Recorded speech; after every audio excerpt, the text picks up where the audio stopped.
In this video, I'm going to show you how you can pick the right stock for you and when to invest in that stock. Let's go. So when I personally am looking at stocks to buy, I like to see a stable upward growth, and it has to be more than 50% over the past 5 years. 50% of growth, that is.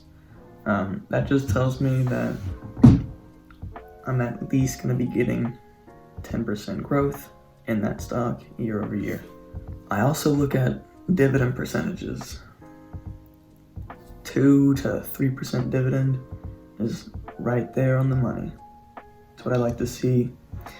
It definitely adds more growth potential because it's not your money that you're putting in.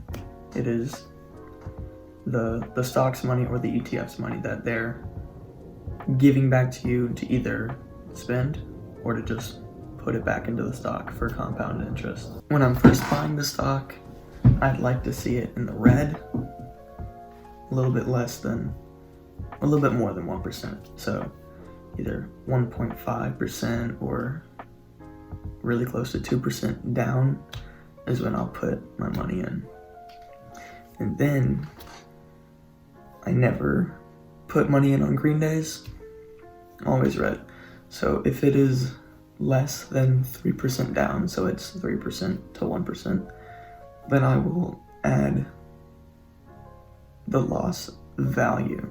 So let's say $100, it's down 3%, so it's down $3.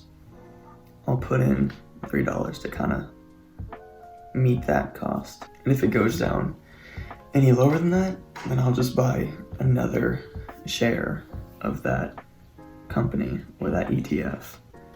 I mean, it just helps for that upward momentum growth. But yeah, that's how I like to pick stocks. Like, comment, and subscribe. Peace.